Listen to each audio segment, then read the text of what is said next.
Students will show how education plays an important role in shaping society. Let us watch and learn the value of education.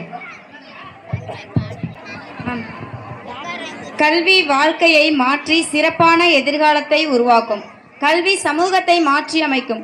கல்வியின் முக்கியத்துவத்தை நாம் பள்ளியின் 5ஆம் மற்றும் 6ஆம் வகுப்பு மாணவ மாணவிகள் தங்களின் நாடகம் மூலம் வெளிப்படுத்த வருகின்றனர்.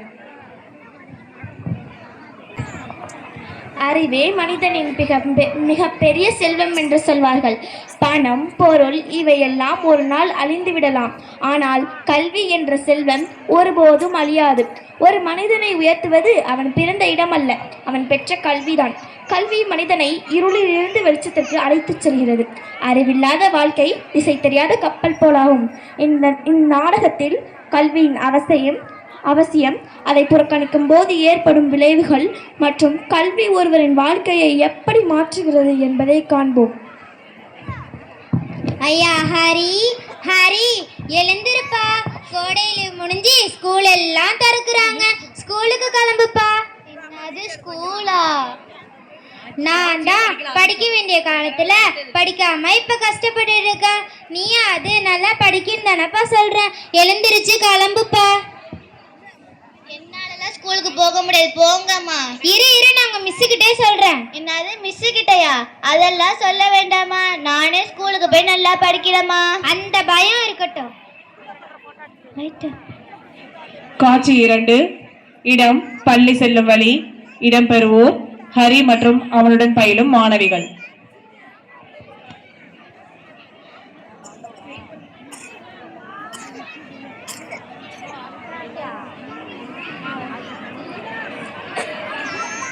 அம்மா கொடுத்த காசுல என்ன வாங்கலாம், என்ன வாங்கி சாப்பிடலாம்? அது நம்ம ஹரி மாதிரி இல்ல. ஆமா, அது நம்ம ஹரி தான். எதுக்கு இங்க நிக்கிறான்? வாங்க போய் கேட்கலாம். ஏன் ஹரி, இன்னைக்கு ஸ்கூல் திறக்குறாங்க, ஸ்கூலுக்கு வராம இங்க என்ன பண்ணிட்டு இருக்க? ஆமா, நீ படிச்சு பெரிய கலெக்டர் ஆக போற, நீங்க படிச்சு டாக்டர் ஆக போறீங்க. உங்களுக்கும் வேற வேலை இல்ல, அந்த மிஸ்ஸுக்கும் வேற வேலை இல்ல. படிச்சவ பாட்டை கேட்டானா, எழுதுனவ எட்ட கேட்டானா, வந்துட்டாங்க பேச சொல்ல. பெரிய ஸ்கூலு போவீங்களா உங்க வேலையை பார்த்துக்கிட்டு? எப்படியாவது படிக்காம போ, நாங்க ஸ்கூலுக்கு போறோம்.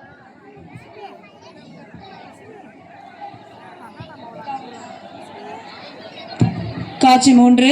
இடம் பள்ளிக்கூடம். இடம்பெறுவோர் ஆசிரியை மற்றும் மாணவர்கள்.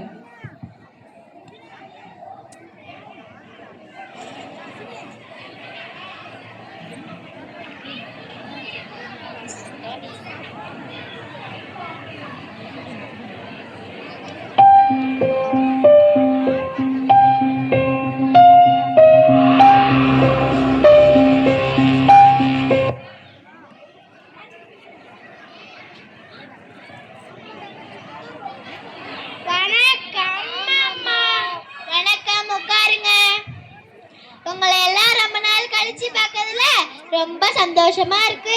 சரி, பாடத்துக்குள்ள போறதுக்கு முன்னாடி அட்டெண்டன்ஸ் எடுத்துக்கிற எல்லாரும் பிரசன்ட் சொல்லுங்க.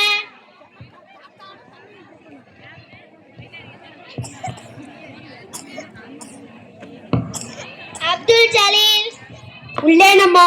அருள்மொழிவர்மன் உள்ளேனம்மா. நதீம் உள்ளேனம்மா. ஹரி வரவில்லையம்மா. ஆயிஷா உள்ளேனம்மா. ஃபாத்திமா உள்ளேனம்மா. ஃபர்கானா உள்ளேனம்மா. ஏன் இன்னைக்கு ஹரி ஸ்கூல் வரல? அம்மா, நாங்க வர வழியில பஸ் ஸ்டாண்ட்ல ஹரிய பார்த்தோமா. ஸ்கூலுக்கு நேரமாகுது, வரலையான்னு கேட்டா உன் வேலையை பார்த்துட்டு போன்னு சொல்றான்மா. அப்படியா சொன்னாவ? நாளைக்கு வரட்டும், அவனுக்கு இருக்கு. இன்னைக்கு தமிழ்ல திருக்குறள் பத்தி பார்க்க போறோம். திருக்குறளை இயற்றியவர் திருவள்ளுவர். இது அறம், பொருள், இன்பம் என முப்பால்களை கொண்டது. ஒவ்வொரு குறளும் 7 சீர்கள் கொண்டது. திருக்குறள் உலக பொதுமறை, தமிழ்மறை, பொய்யாமொழி, வாயுரைவது, உத்திரவேதம், வள்ளுவம், தெய்வநூல் என பல பெயர்கள் கொண்டது. திருக்குறள்ல மொத்தம் எத்தனை அதிகாரங்கள் இருக்கு சொல்லுங்க? 133 அதிகாரங்கள் அம்மா. சரியா சொன்னப்பா. இப்ப கல்வின்ற அதிகாரத்துல ஒரு திருக்குறள் பார்ப்போம். ஒருமைக்கண் தான் கற்ற கல்வி ஒருவருக்கு எழுமையும் ஏமா புடைத்து. அதாவது ஒரு பிறப்பில் தான் கற்ற கல்வி இப்பிறப்பிற்கு மட்டுமல்லாமல் அடுத்து வரும் 7 பிறப்பிலும் உதவும் தன்மையுடையது. நான் இந்த திருக்குறள் சொல்றேன், திரும்ப சொல்லுங்க. ஒருமைக்கான் தான் கற்ற கல்வி ஒருவருக்கு எழுமையும் ஏமா புடைத்து. சரி, இன்னைக்கு வகுப்பு முடிஞ்சிட்டு நாளைக்கு சந்திப்போம். நன்றி அம்மா. காட்சி 4. இடம் பள்ளியிலிருந்து செல்லும் வழி. இடம்பெறுவோர் ஆசிரியை மற்றும் ஹரியின் தாயார்.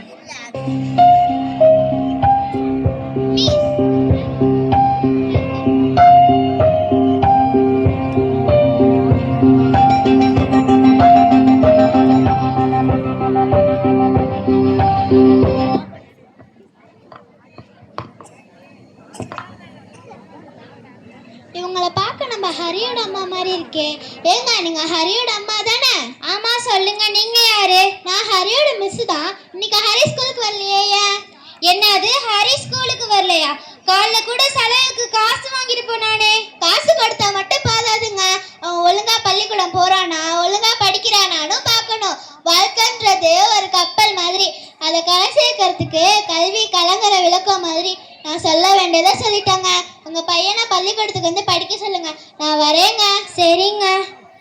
அப்பா இல்லாத பிள்ளைனால நான் கண்டிக்காம வளர்த்துட்டேன். அந்த டீச்சர் சொல்றதை கேட்கும் போது என்னால தாங்க முடியலையே. கடவுளே, என் பிள்ளைக்கு ஒரு நல்ல புத்தியை கொடுப்பா.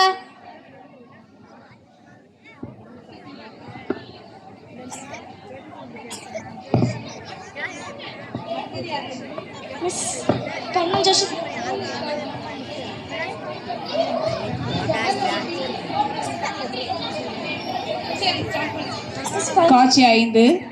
இடம் புயலால் பாதிக்கப்பட்ட பகுதி. இடம்பெறுவோர் கிராம நிர்வாக அலுவலர், மருத்துவர், மாவட்ட ஆட்சியர் மற்றும் ஹரி.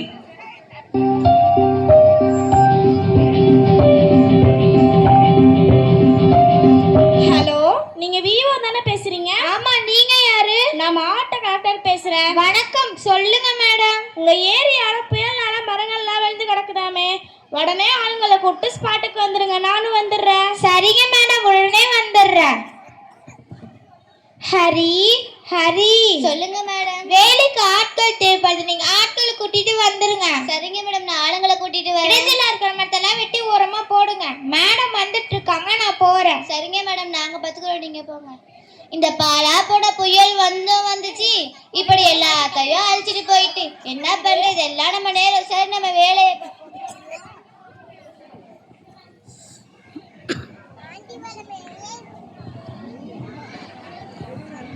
வணக்கம் மேடம். வணக்கம். வேலை எப்படி போகுது? நல்லா போயிட்டு இருக்குது மேடம். இந்த புயல்னால ஏற்பட்ட சேதம் என்ன, அதோட டீட்டெயில்ஸ் எனக்கு இமெயிலுக்குள்ள தந்துருங்க. ஆக வேண்டிய வேலையை பாருங்க. சரிங்க மேடம். ஐயோ அம்மா, வலிக்குதே. வேலை செய்யக்கூடாதா? பயப்படாதீங்க. ரொம்ப வலிக்குதா? டாக்டருக்கு கால் பண்றேன்.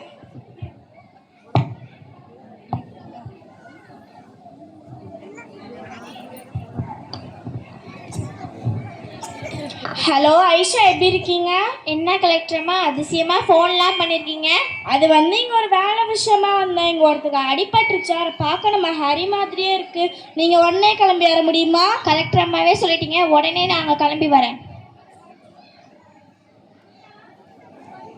அடிபட்டு இருக்குன்னு சொன்னீங்களே, யாருக்கு என்னாச்சு? இங்கே உட்காந்துருக்காரே, இவருக்கு தான். சரிங்க மேடம், நான் பார்த்துக்கிறேன்.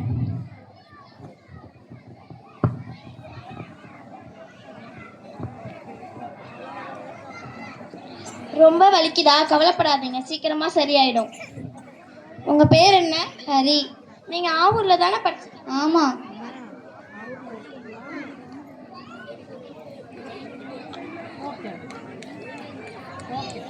உங்க அம்மா பேரு ரேவதி தானே?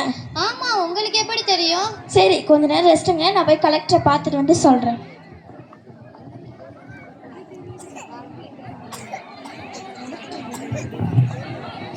சரிங்க மேடம், நான் வந்து வேலை முடிஞ்சிச்சு, நான் கிளம்புறேன்.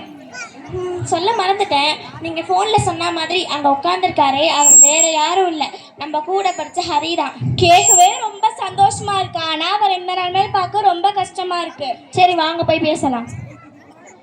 எங்களை யார் ஞாபகம் இருக்கா? 15 வருஷத்துக்கு முன்னாடி ஒரு நாள் ஸ்கூலுக்கு போகும்போது நீங்கள் படித்து பெரிய கலெக்டர் ஆக போகிறீங்களா டாக்டர் ஆக போகிறீங்களான்னு கேட்டிங்களே ஞாபகம் இருக்கா? ஆமாம். நீங்கள் சொன்ன மாதிரி நான் படித்து டாக்டர் ஆகிட்டேன். நான் தான் ஆயிஷா. நான் படித்து கலெக்டர் ஆகிட்டேன். நான் தான் ஃபாத்திமா. நீங்கள் 2 பேரும் நல்லா படித்து நல்ல நிலைமையில இருக்கீங்க. ஆனால் நான் எங்கள் அம்மா பிச்சும் கேட்காம மிஸ்ஸு பிச்சும் கேட்காம இப்போ இப்படி தினமும் கூலி வேலை செஞ்சு கஷ்டப்படுறேன். கவலைப்படாதீங்க. ஏதாவது உதவி வேணா தயங்காமல் கேளுங்க. எனக்கு நேரமாச்சு, நான் போயிட்டு வரேன். உடம்பு பார்த்துக்கோங்க ஹரி. நான் கொடுத்த மாத்திரையெல்லாம் வேலைக்கு சாப்பிடுங்க. எனக்கும் நேரமாச்சு, நாங்கள் போயிட்டு வரோம் ஹரி. எனக்கும் நேரமாச்சு, நானும் போயிட்டு வரேன் ஹரி. நாங்கள் போயிட்டு வரோம் ஹரி. நானும் அவங்கள மாதிரி நல்லா படிச்சிருந்தா அவங்கள மாதிரி ஏதோ ஒரு நல்ல வேலையில் இருந்திருக்கலாம். எனக்கு சுய புத்தியோ இல்லை, சொல் புத்தியோ இல்லை. அம்மா என்ன மன்னிச்சிடுங்கம்மா. எனக்கு நீங்கள் படிப்போட அருமையை பற்றி சொன்னப்ப புரியலை. இன்னைக்கு தான் உங்களோட அருமையை படிப்போட அருமையை பற்றி புரிஞ்சு. எனக்கு படிப்போட அருமை புரிஞ்சு, உங்களுக்கு தான் எப்போ புரிய போகுது?